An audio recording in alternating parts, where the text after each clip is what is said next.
Well, let's have a broader conversations this morning. And on AM Talk this morning, we have Abraham Maleba. He's a legal practitioner, a member of the NDC's legal team.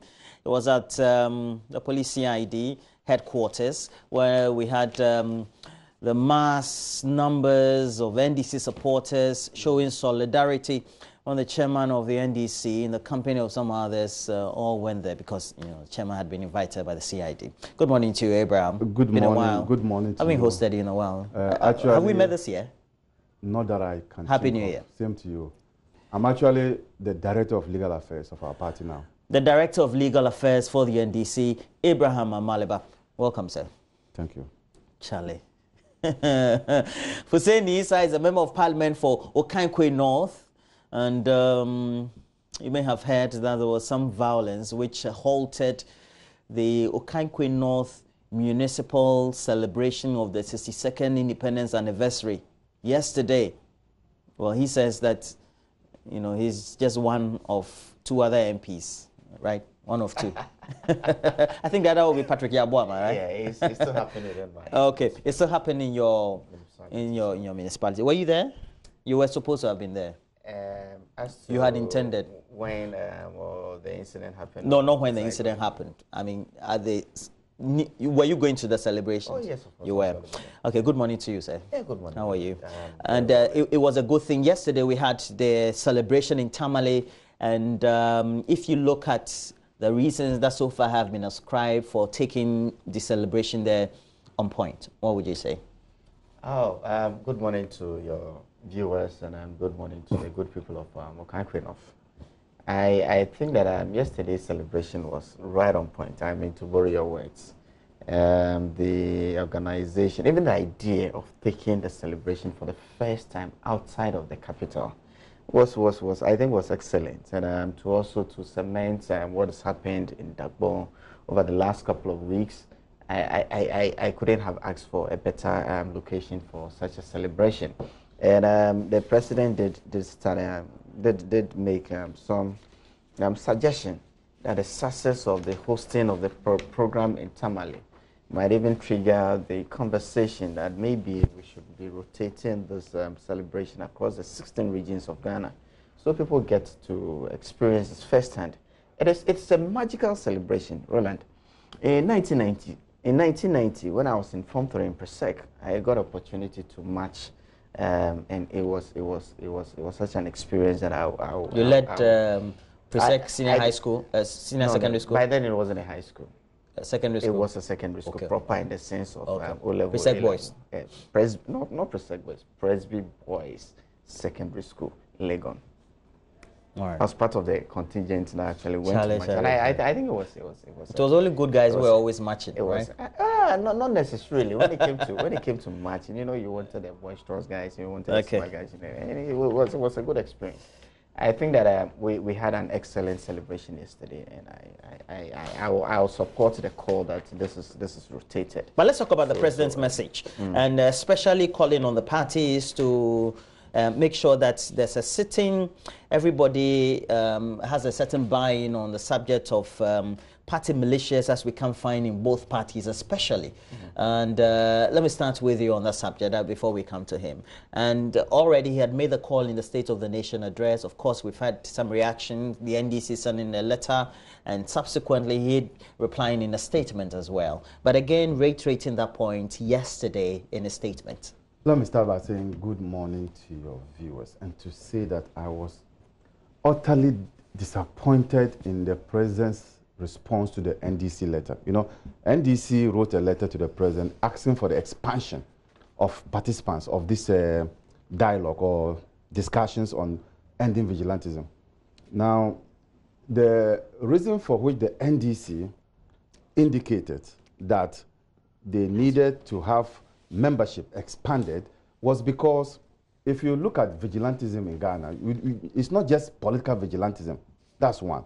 We have laggards who have even metamorphosed into some of these vigilante groups. You also have individuals who have some militia men, and they are like the kingpins of those militia men. So you need a broader discussion. I was shocked to read from the president that he thinks that it's unnecessary.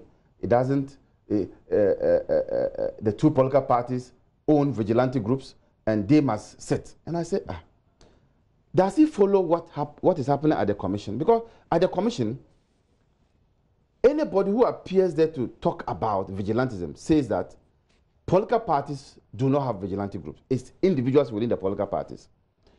So for the president to say that it is the two political parties that are noted for having vigilante groups, it means that the president is not even in tandem with current happenings. And so if you then force the two of them, because he's now forcing them, if you then force the two of them to go and sit, and they sit at the round table and say, oh, we don't have vigilante, you to say, okay, let's go home. Would we have solved the problem? And so you needed a broader discussion on this. And when the NDC wrote a letter and copied the Peace Council, the chairman of the Peace Council was excited and said that even a week before the letter, the board had met and were considering these matters. The media were so excited because the NDC said that include the media.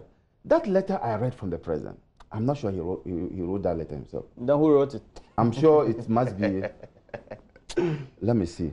It must be somebody who maybe is a constituency chairman or so, I don't know. Because it sounded too political for a president to put pen to paper and you're saying the tone of the statement was was not reconciliatory or not divisive, or was more divisive. Is that what you're saying? The tone of the letter did not suggest that this is a president who is committed to actually seeing the end of vigilantism in this country. Indeed, to show you that the president is not being committed, let's forget about the tone of his letter. This president has said time without number. I can count about 5 times that this president has indicated that under his watch, vigilantism will come to an end. But here we are still at where we are. And now the NDC was coming with a much different approach. You say no. So, well, let's hear the president. The president was in Tamale, and when we come back, we'll have Fuseni Issa, the member of parliament for Kankwe, also putting the words that he has to say in response to some of these things that have been raised by Mr. Maleba. Democracy thrives on debate, on passion, on argument, and sometimes even on raised voices. In the midst of the arguments and the raised voices, there is and must always be mutual respect for the opposing viewpoints. Under a multi-party democracy, we must have elections that would invariably be keenly fought. There is no room, and there should be no room, for violence in this whole process. It should be a contest of ideas that seeks to win over the hearts and minds of the people. Success should be counted by how many young people go to school and get skills and jobs, and not by how many young people can be marshaled to disrupt elections or how many broken bones we can count. The people of Ghana do not deserve to be toyed with in such a reckless manner. The very concept of political violence is offensive and shames us all who are in politics.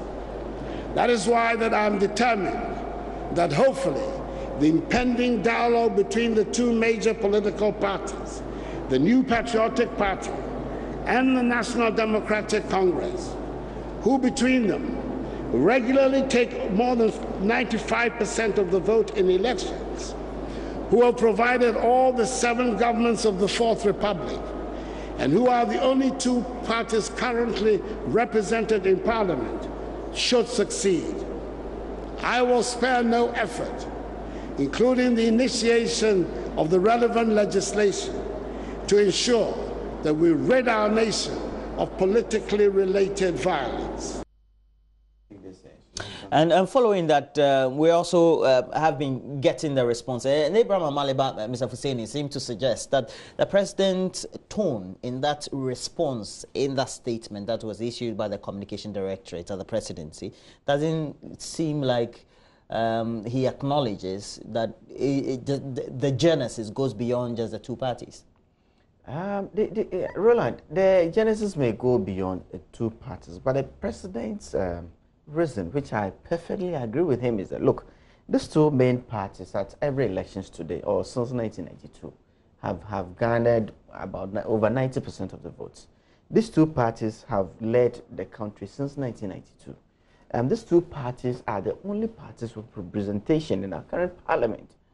Who else? If it is politically inclined, or if it's politically related, if this violence is related, who else has what it takes to curb this or nib it in the bud than these two parties? So you're saying what that the president is saying, the two parties are the two protagonists. So there's no point trying to rope in any of the smaller parties. We are not saying. Look, I heard Dr. Ainin at the commission, even going to extent of us inviting AU or even the UN in there if we get to a point where we need to. But in the meantime, we are the main protagonists in this whole thing. The NPP, NDC. Look, we can say whatever we are. Look, in my party, at least what I know is that we have organs within the party. We have the youth wing, we have the women's wing, we have the Nasara. I don't know of any organ called vigilantes or no. You see, in the party hierarchy, in the party's arrangement. But these are offshoots or things that we can also assume don't exist. And if they are owned by individuals within the party, like people want us to say, to believe, the party itself is made up of individuals. And the party can sanction people, and we've seen it on both sides.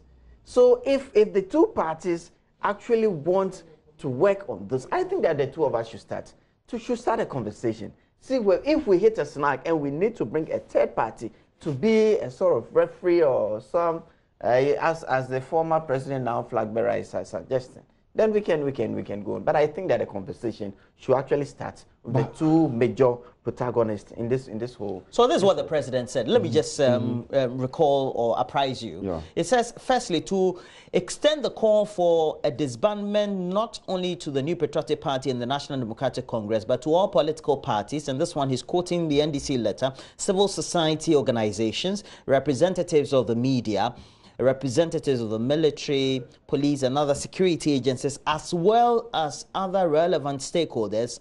I am not aware of any vigilante groups that are associated with any of these bodies, as your letter suggests. Political party vigilante activity in the country has unfortunately been associated with the MPP and NDC. And so he doesn't see the basis for the request. Isn't this shocking to be coming from a president who doesn't even know that when you are going to disband them, and they refuse to disband, the army or the police must come in? He doesn't even know that. That is rather shocking. We haven't gotten there. Rather shocking also is to describe in that letter National Peace Council as outsiders. Shocking. There's a statutory body called National Peace Council, an institution other sister countries in the sub-region are yearning to have. I can tell you that for a fact. That Ghana, when you go to a sub-region, they make reference to Ghana having an institution like National Peace. The name alone is suiting. And our president will say that that Peace Council is an outsider in the situation where the president has not said that. Oh, the president read has the letter. not said. Or you are saying by inference? Read the letter. Are you saying by inference? You can't Yes. say, but the president has not You are said saying that by the inference. The is president an outsider. described the National Peace Council as outsiders. In fact, by the same tone, when he said that he's unaware that there are vigilante groups in the police, there are vigilante groups in all the institutions, he's indirectly also saying that they are outsiders. And I'm saying that National Peace Council is significant in this equation because these people are disturbing the peace of the country. Doesn't the president just know this simple logic? Look, it is clear Last week, John Boadu openly told the whole world. When? This week? General Secretary. This week, yes. The General Secretary. You mean at the commission? At the commission. The General Told the Secretary whole world that he has benefited and continue to benefit from the invisible forces. True or false? No, that was not what he said. What did he say exactly? He has personally benefited. Or your Yes. No, that's exactly. If exactly. he said he has personally benefited, he didn't say and he continues to. Oh. He said he had been a beneficiary. Look, the president, and that's where I'm coming to, has benefited from them, the invisible forces, continue to benefit, and that's why he's not committed to resolve this what matter. more commitment do you need? President called for this discussion. What more commitment do you need than the president at the State of the Nation address? Recognition. Making that solicitation to the NDC shocked. that come and sit at the table. Make sure that your two chairmen and the other executives sit down and resolve this problem. Because the problems really was instigated by the two of you. I want you to understand that the president has state machinery behind him. He is the commander-in-chief. He commands the Ghana army, the police. Is he saying that these vigilante groups cannot be crushed by the Ghana Armed Forces? But we've always had precedents.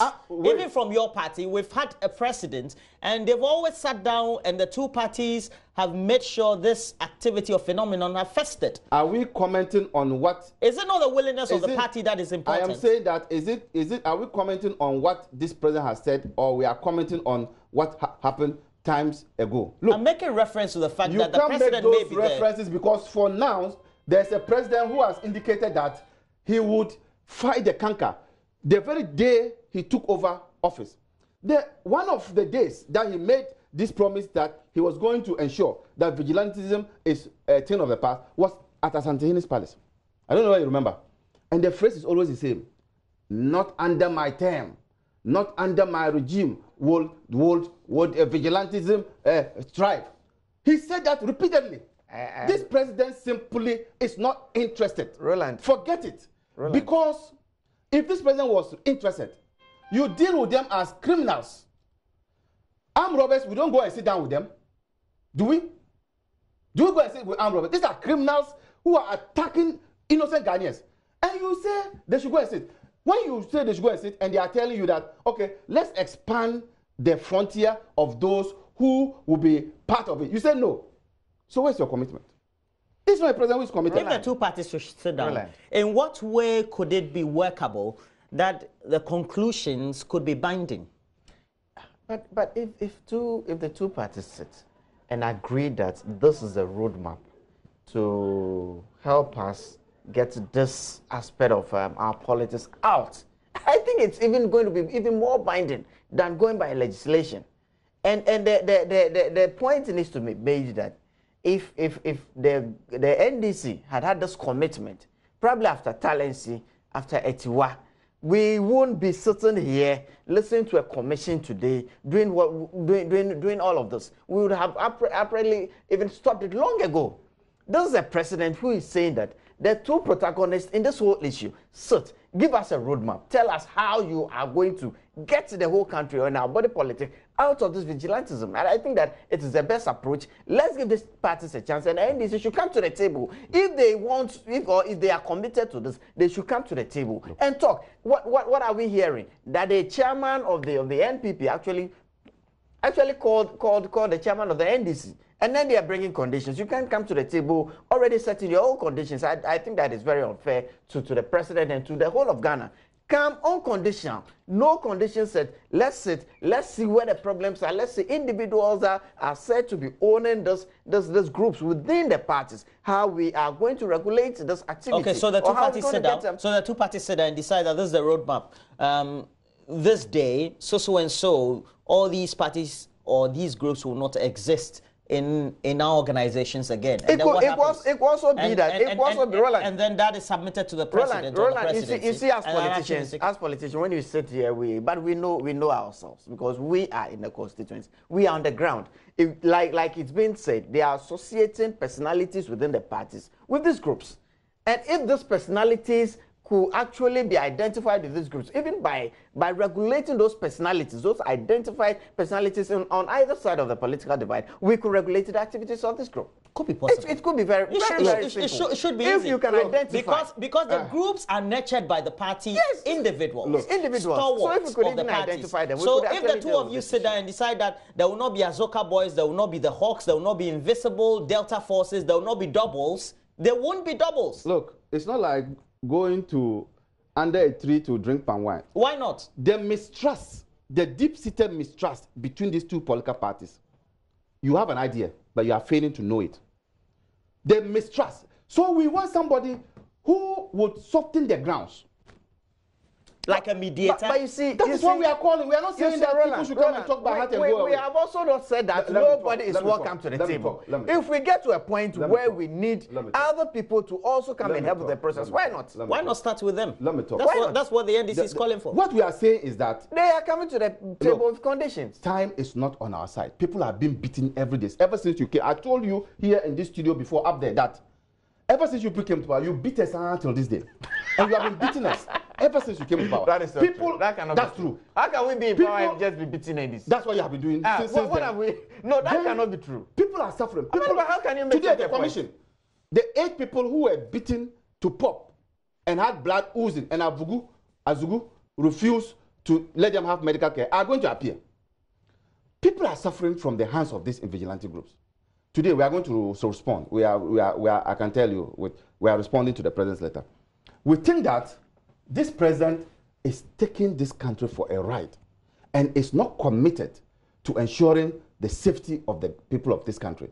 This is a serious matter. I think that time has come that we draw in former President Rawlings to deal with this matter with the current president. I think this is the only one he respects, because if you are committed as a president, and they look, when you add so much meat into the soup, does it spoil anything? People have ideas. Let these people also come. We are still talking, the two of us, but add them so that this mistrust I'm talking about can be dealt with in terms of the fact that the two political parties will say that, well, we have third parties here. If we make commitments, third parties are here and they are witnesses. If we go out and we do something else, these witnesses will give us away. But when you say two political parties, and then the MPP General Secretary comes and says this, then the NDC General Secretary comes and says, no, we didn't. Haven't we seen that in this country? Haven't we seen Parliament? The what do they call non-partisan the seat catch for seat 10 now. Didn't the minority come up with something else and the majority came up with something else? If there was a third party, these things wouldn't have happened.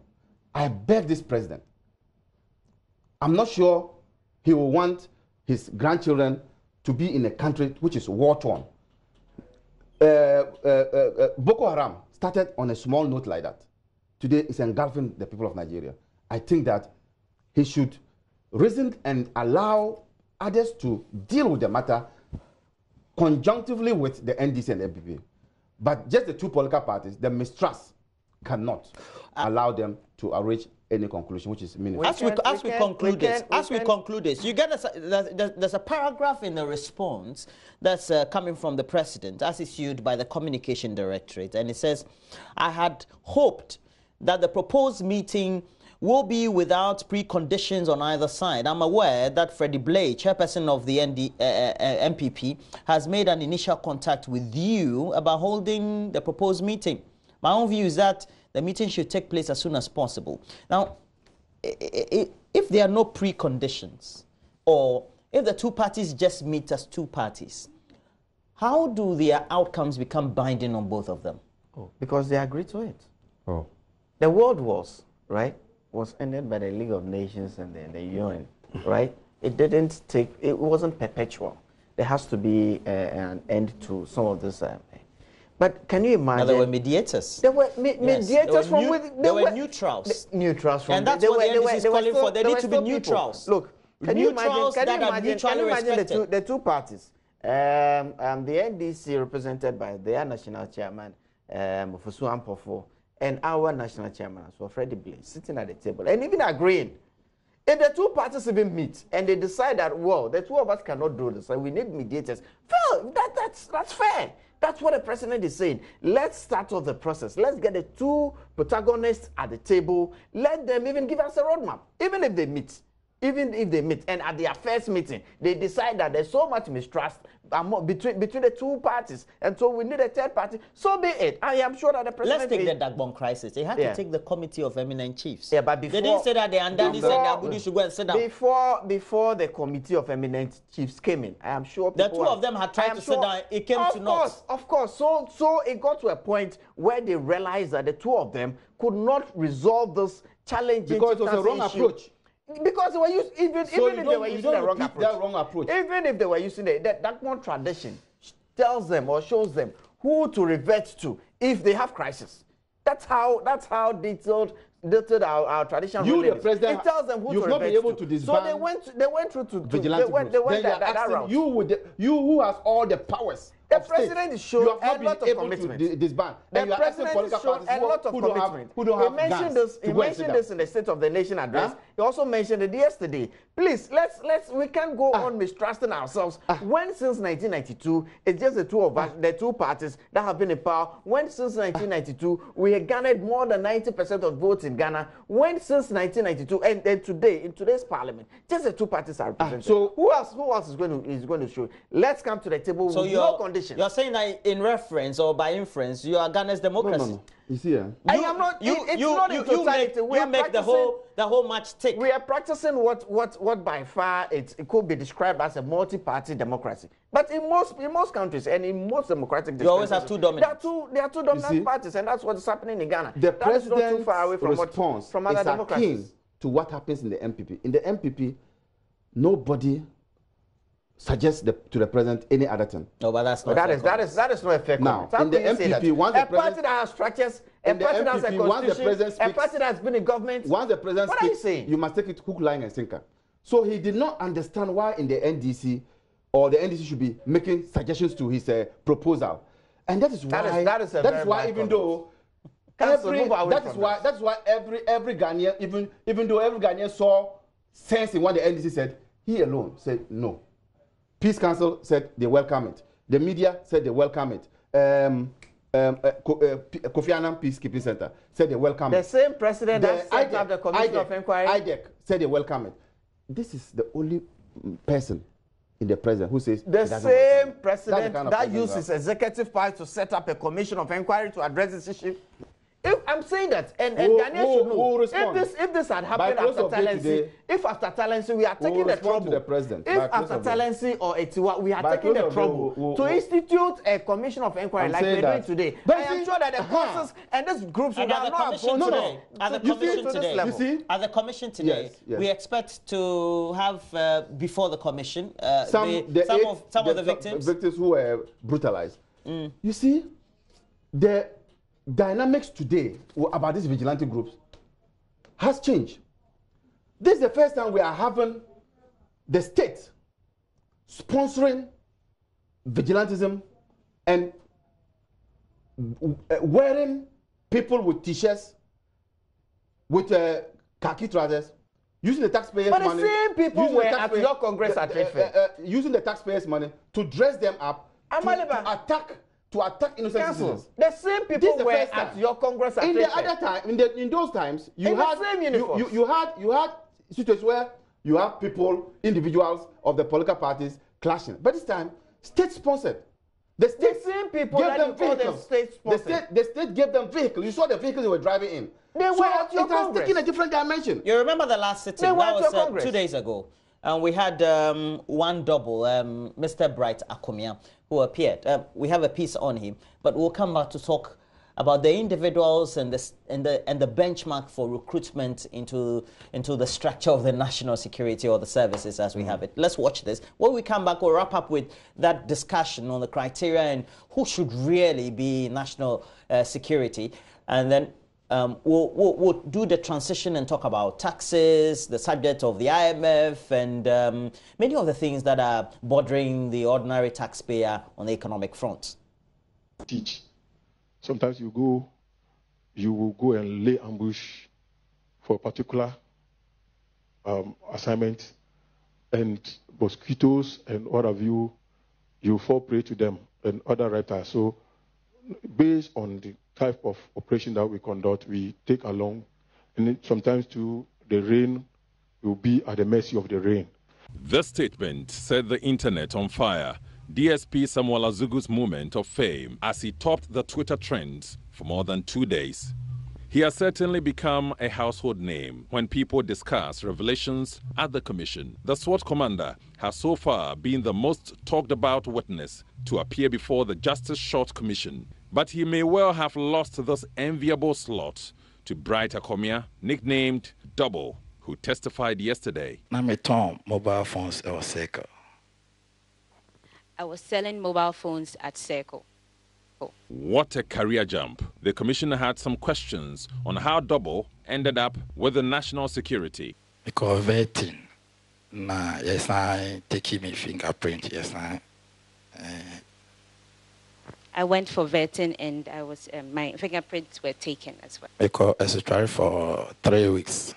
The commissioner had been told operatives are not allowed to hold arms during operations. But Double managed to borrow an AK-47. Yeah, mommy too, but you could do grounds on that. Yeah, Mr. Zugo order is a young corner. The driver now, Okita can or police in it.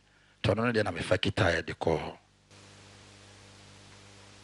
They did not give me one, but when we got there to investigate the shooting, I took one from a driver and I went there.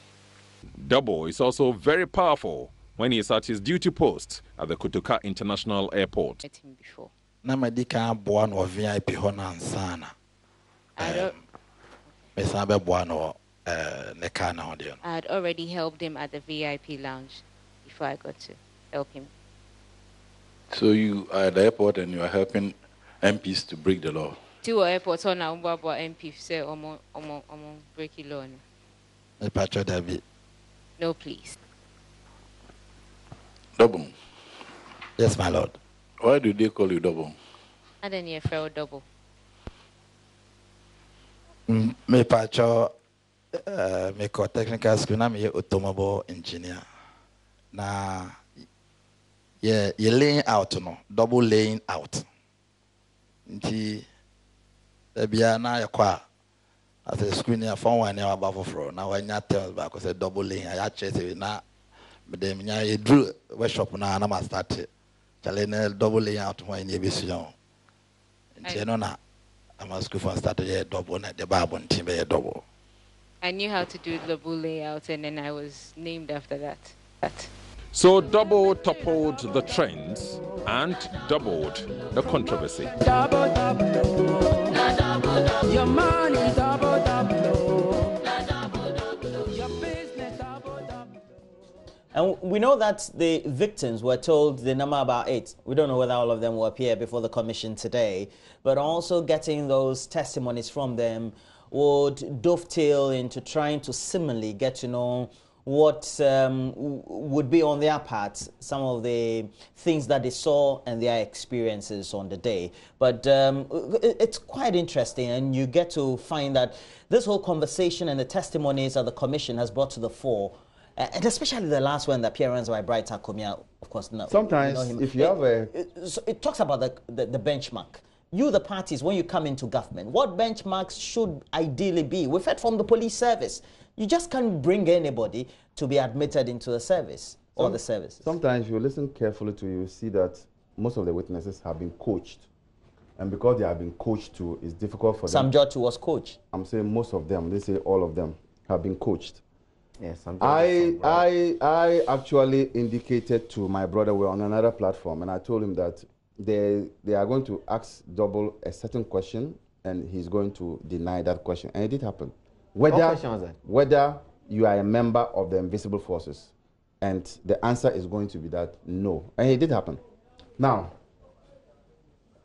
Double's story of receiving 3 weeks of training to become a national security operative has saddened the hearts of most graduate job seekers in this country. You did a survey? Oh, when you watch social media, you read social media, you see people expressing their frustration. There's somebody who said that he tried to join the BNI after his first degree. He was turned down. Then he tried to join again after his master's. He was turned down. Yet you have him. He was then sitting at a circle here, selling phones without any qualifications, and has been admitted into the security services with 3 weeks training. That can be depressing for a young graduate. But you see, it's not you're not by the saying that it's only so-called graduates who should be given some form of... He is not qualified to be there. He is qualified to do something else. I'm not saying that he's just totally useless. He's not qualified to be there. And you see where they have placed himself? At one of the sensitive places of the nation, airport. Now, such a person, trigger happy. He told us that he just saw a gun and took the gun. He told us. Well, he was given an authority. I'm saying that, yes, that the gun was not assigned to him, but he took it. He borrowed it from the driver with the permission of... you cannot be apologetic for him. I'm telling you that in the security services, it's not allowed that... You are saying they are procedures? They are procedures. You can't just see a gun lying down or belonging to somebody and you take it and you go about giving warning shots. So... You say he didn't fire the gun? He didn't fire the gun. You didn't listen to him? Okay. He didn't never fire. He didn't fire the gun, but he was holding it. Some judge claimed he saw him That's fire, right, yeah, that's what I'm saying. saying. He didn't fire. Yes. People who were injured and are today appearing said he fired a gun. But I told you that... Oh, so you know what they are going to say today? I have told you that... Those who are going to appear, you already know what they are going to say. Is that what you're telling us? I am the director of legal affairs. So you already know what they are going to say? They are our party people. Have you coached them? They are our party people. So you coach them? I'm saying, wait. They are, and you know what they are going to say? Wait. They are our party people. I am one of 2 lawyers. Interesting. That coach them. Who coached them? Appear before with them at the commission. But just because I'm going to court, I've asked Sosu. So Sosu will be there today. And but you already know what you're going to tell the commission. Oh, you are. But won't client? You've not gone to a lawyer before. No, I haven't. That's why. I haven't had cost. Your land case in court, you know, you told me. Don't you sit with your lawyer and tell him the facts of the case? It's okay. I thought you're a lawyer, confidential matter. No, he's not my client, so I can say it. Okay, it's not my client. One day you'll be my lawyer. When you meet your client, when you meet your client, you sit your client in conference, and then they will tell you everything.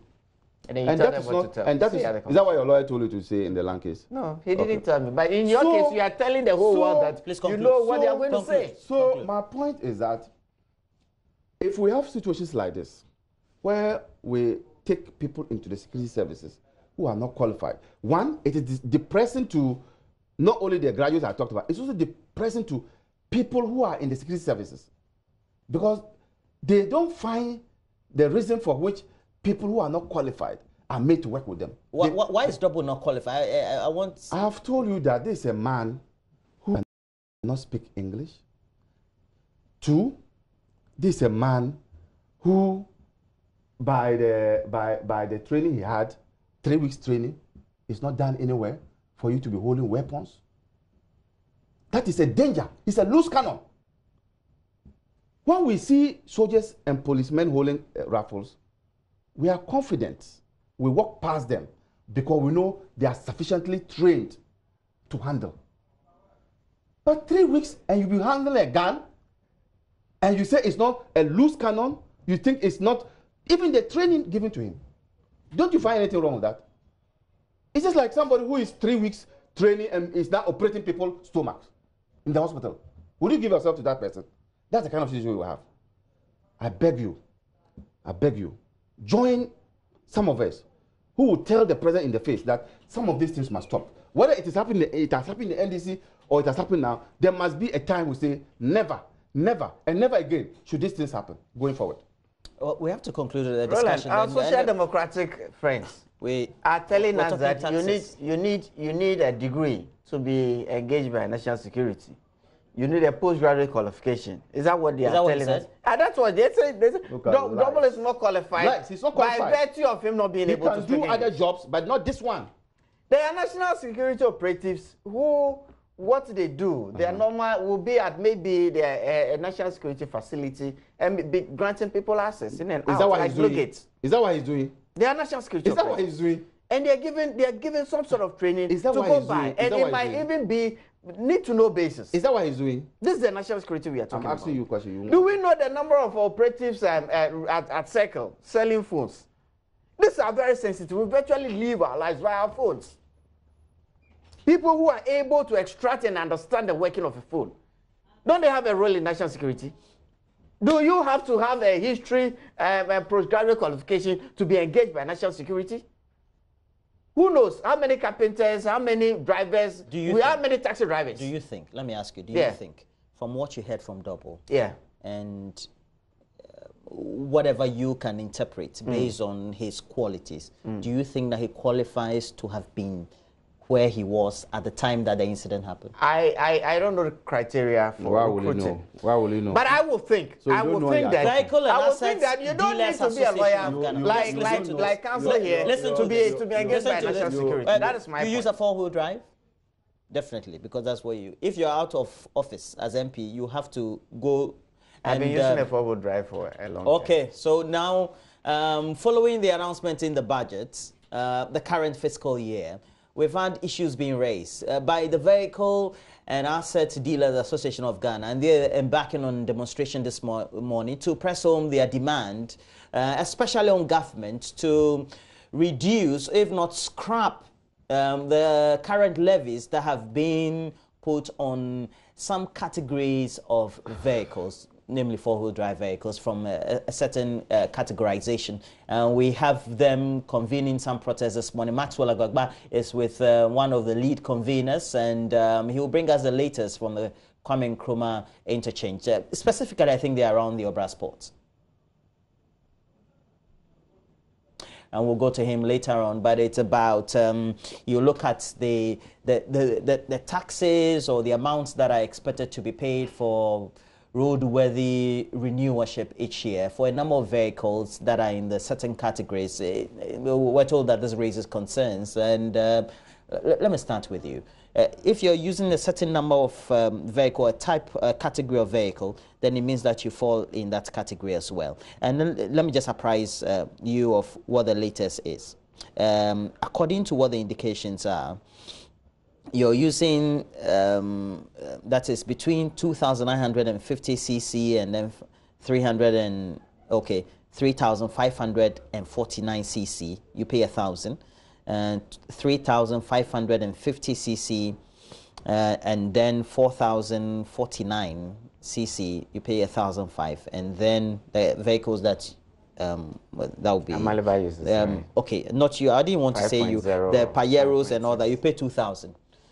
This has become a concern for many, not only the dealers, but even those who import, because they say that has got an effect on the demand if they have to import them.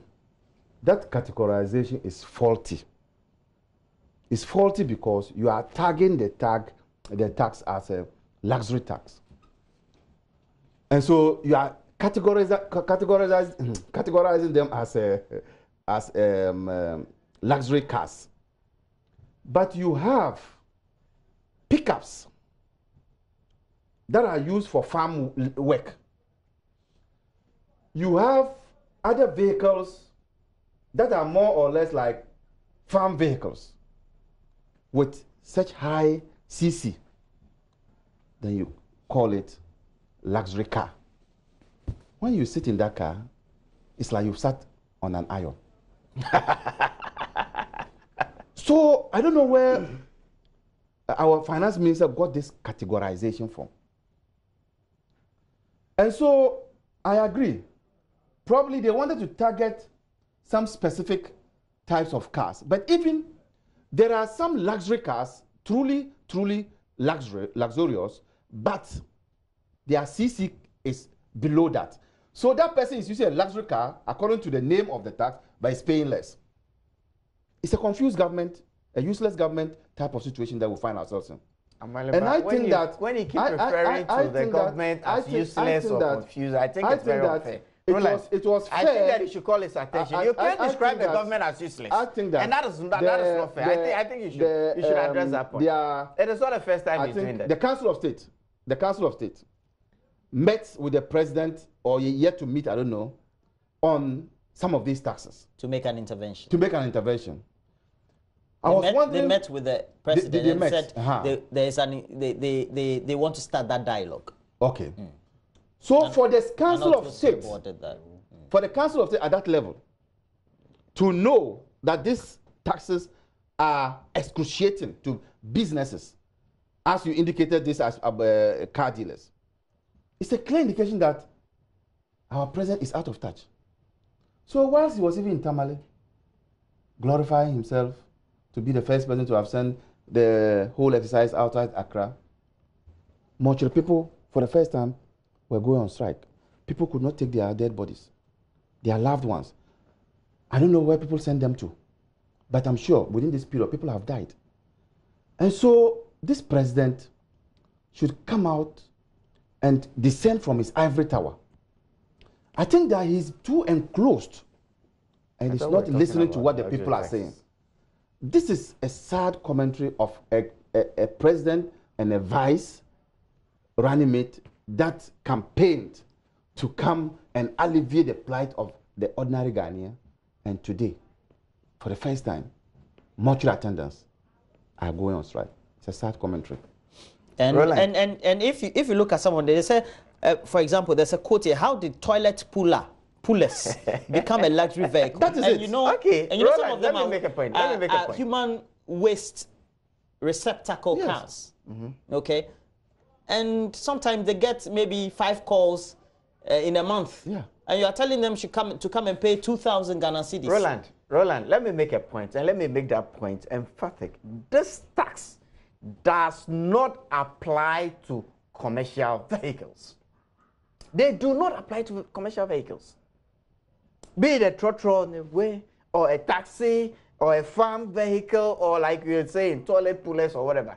If you register your vehicle as a commercial vehicle, this tax does not apply to you. So what is the problem? Is a private. People use their private cars to do that. If you want to go use for commercial purposes, like on your farm, and you can't tell me your farm is a private activity. No, but you have your farm cannot be a private activity if you're running on commercial basis. It's your company car. Yeah. A commercially registered car. You see, it is important that... No, let me make a point. He's a lawyer. He's a lawyer. Let me make a point. When you have a business... cars are used for... It's a commercial car. When you have a business... for a private business. When you have a business... But it is registered privately. It is important, especially if it's a limited liability company, that the assets and the use of assets between you, your private use, and that of the company, it's clearly defined. It's clearly defined. You can't tell me that you have a Ford 5.7 cc engine and you use for your farm, and so you're going to register a white plate as a private vehicle and still use it for your company. Let's have a clear distinction. A clear distinction. And even in instances where you use your private asset to generate some revenue for your business, the tax rules will say what portion of this tax could be treated as a business expense and what percentage. Well, in the meantime, though, there was this tax does not apply to there was an intention to place an injunction on this, but a high court granted permission to the Vehicle and Asset Dealers Association of Ghana and the concerned spare parts dealers. The concerned spare dealers, they are based in Abuso Kain. Oh, really? Those are the people who contribute money. Another aggrieved drivers to demonstrate against the luxury vehicle levy. Roland, the intention is good, but what they are saying is that what you do at the end of the day affects demand and supply. Well, let's go to Maxwell Agbagba. Maxwell Agbagba, it's the world over. We are moving towards.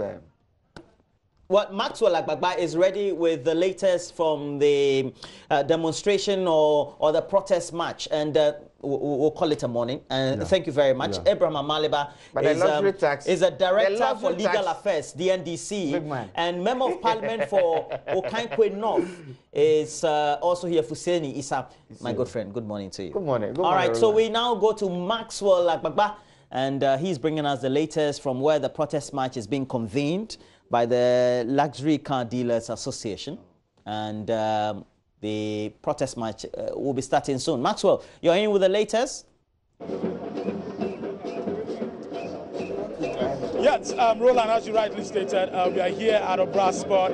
In some minutes, the demonstration would be started. Well, a lot of the vehicles that I'm seeing here, I'm told, would be used for the demonstration. A lot of the people gathered here, actually car dealers who are complaining about the luxury vehicle tax.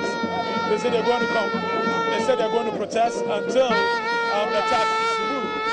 It's getting a bit noisy here, but I would be here, the president. I want to speak to him, sir. You're welcome to join me. Thank you very much. What's the name? My name is Eric Watson. Okay. What is the purpose of today's demonstration? The purpose of this demonstration is that our brother Ken Furata went to Parliament. That was last year, mid-year budget, and they came out with a policy called luxury vehicle tax. And since this policy came out, our business is collapsing. So that is why vehicle and asset dealers, we came out with the demonstration. Well, if you talk about your business collapsing, in what sense is the business? In what sense? Like, we really want to understand this. Basically, we are car dealers, and some of our customers, if they came to our garages in terms of those vehicles, levy 3.0, 3.5, and then 4.0 liter, they said this engine capacity is every year is supposed to go and pay what they call 1,000 cedis and then 1,500 and 2,000. So they can't afford it. So they just went. And since then, our cars are bound in our garages, which they are not patronizing it. So our customers or our suppliers still demand the money from us. So that's why we are demonstrating to the world that our business is collapsing. Have you done a comparison for the sales of vehicles, below engine capacity of 2,950 cubic centimeters? I mean, for vehicles that are not covered by the luxury tax, how are sales for those vehicles also? Oh, actually, this interpretation is not soundable because somehow you can compare like Toyota pickup as a luxury vehicle. You compare with Bugatti, Ferrari, Martini, and whatever have you. So compare with those vehicles and those pickups, it's very difficult to understand this kind of policy. So that is why our business is collapsing, because some of our vehicles are rickety, and you can't even explain how it is since this policy came out. Okay, Presto, I'll come to you. I'll come back to you, but let me speak to the organizer also. There are some who are describing you as enemies of progress, because government has told us that it wants to widen the tax net. We need more taxes to be able to build good roads, to be able to build, to construct good roads, to be able to build schools, hospitals, and all of that. And what it means is that we have to widen the tax net, and these are some of the means to do that. But you are kicking against this policy. Yes. If he says we are enemies of progress, we're not. We're not in the sense that we are importers. And before you bring the car, before you import a car at the port, we already pay for this tax over there. That is when the car ranges from 2.5, 3.0, the duty is different. They've already added that money to the duty we are paying there. So if the car comes out and then you are telling us you are taking another levy on it again, it's like a fraud or something of that sort. That is the way I will consider it. And then again, if they are saying that we are enemies of progress, yes, they can say that. But we are doing it for Mother Ghana. Because you see, even the big men in the country, some judges, some police officers, what have you, it affects everybody. But it's just that, you see, because of our dirty politics, some big men are not coming out to say this. But it's like some of us, some big men do call us to tell us, look, go ahead. It's a good fight. Do it so the government takes it off. So if they are saying we are enemies, yes, fine. They should just go ahead. We are stakeholders. So before you bring in such taxes, you should call us. Tell us, my brothers, this is what we want to do. What do you say? Then we say, oh, okay, no, scrap it off. Because let's find some other means. Yes, it is good. It is good we take taxes. Because without tax, I mean, you cannot build a nation. And one thing I want the government to understand is this. You see, they don't know in Africa. But for you to be a successful government or a president with your team, if you want to be successful, anytime you are governing the country, you involve businessmen. Without businessmen, you can never be successful. So if they are saying we are enemies of progress, you're saying that government did not consult you before implementing this? Is that what you're saying? At all. They did not. You were not consulted? Yes. And then when it came in, we have to write letters to the various organizations. I think some went to the presidency, the finance minister,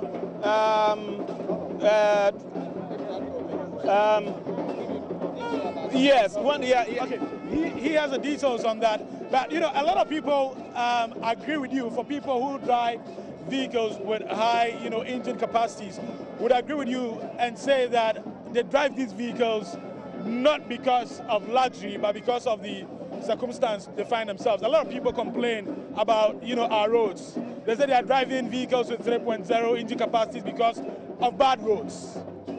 So they do not see the need why they should be paying additional levies because they are driving these vehicles out of the circumstances that they find themselves. You're saying that you've petitioned a lot of government agencies, you've petitioned a lot of government institutions, but it looks like you're not making any progress in getting this policy reversed. Thank you, my brother, for giving me this opportunity to speak to the general public concerning our demonstration. I'm the General Secretary, in fact, so I've taken a lot of steps. What steps am I talking of? We've written a couple of letters to the Minister of Finance, to the Minister of Transport, to the Finance Committee in Parliament, to the Finance Committee on Finance in Parliament, Finance Committee on Transport in Parliament. We've written to the Speaker of Parliament himself, as much as the seat of the President. We've written to the President himself concerning this very issue. In fact, this policy is a canker. It's very detrimental to our business. It is collapsing our business in the sense that when people come to buy a car, gone are the days when cars were termed as luxurious. They are necessities, of course, so you need not to impart some policy that will subvert our business. Because ever since this policy was put in, our cars are not being patronized. For a sheer reason that whoever comes to a garage to buy a car comes with a mechanic or a fitter, that's what he said. When he comes, as soon as he opens the engine, he says, meaning the engine goes beyond 3.0. So in this sense, our cars are not being patronized. And we've converged, we've contacted all the regional members of our association. We have come to realize that about 5,000 of these cars are being dumped in our garages, whereas we paid already at the port. A crime cannot be punished twice for one crime committed. How could one crime committed be punished two times? It is never done anywhere. Because we've imported these cars. We paid a lot at the port of entry. So most of us we are dealing with the banks. We have contacted bank facilities and we're doing our business. So if these cars are sitting in our garage and they are not being bought, look at the repercussions. Okay. Yes. Okay. Well, let me speak to you too. What's going to be the way forward after this demonstration? What is going to happen again? What's next? Today we are just sending the signal to the president and his team that they should listen to us very carefully, because I always bite my head down shame into this government. When they come to power, a lot of taxes is raising in this country, but they are not doing anything on it. Why car dealers and importers that they are always killing? From day one, we are telling them, today we are marching on this demonstration in peaceful. We are sending the signal to them that they should listen to us and wipe all these killer taxes for us, because people are not patronized and buy our cars because they say the taxes are too high. Why will you pay a tax, roadworthy for one car, just a car about 1,500 to 1,700 to 2,000? Sebi, it doesn't make sense. So I'm begging this government to reason up and listen to us.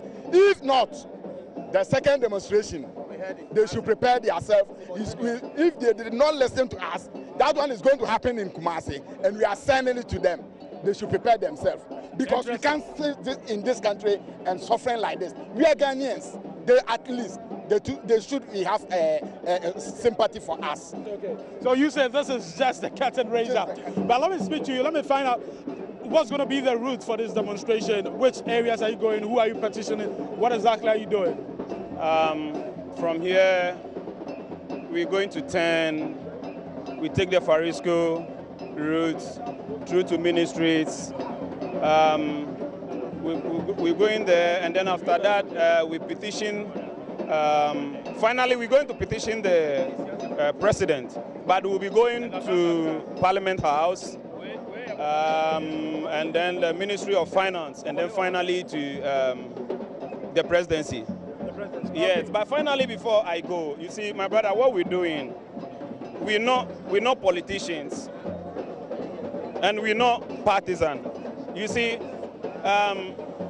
the issue is, let's assume where you stay, because of the bad nature of your road, you get a pickup, which is like a Z registration or something of that sort, and you're using it just for you, because of the bad nature of your road, you're using it, and then the government comes out to tell you a car which you've registered Z, and because the engine capacity is 3.0, you should go and pay the 1,000 plus. My brother, it doesn't make sense. Yes. So when you finish, you see, we are coalitions of associations. So I think you should give the opportunity to the others to. We'll do that. We'll do that. We'll be following you closely. Let me wrap up with Duncan Amwa, who is also a member. Are you here in your capacity as a member of COPEC, or what is that? No, member of the coalition. Okay. We do not think that this policy is helping anybody. Okay. In fact, the government itself will be thankful to us after. Because the numbers we did in-house, these cars you see here all consume fuel. Every liter of fuel, you are taking your tax. Yet you are penalizing these cars as though it's a crime to own them. Initially, the idea for most of us, when we had a luxury vehicle tax, we thought it was a V8. You know, the MPs and the ministers. But when you come down, you realize that now, even the farmers in their villages driving Nissan hard body, pickup that may not sell for 50 million. You are charging me 10 million for poor roads that do not even exist. But government needs the money to fix the roads you are talking about. If government needs the money, you see, one of the reasons we even felt appalled to join this demonstration is the fact that if you go through the Act 969, the exemptions are funny. The trucks that will put more pressure on your road network, you've exempted them.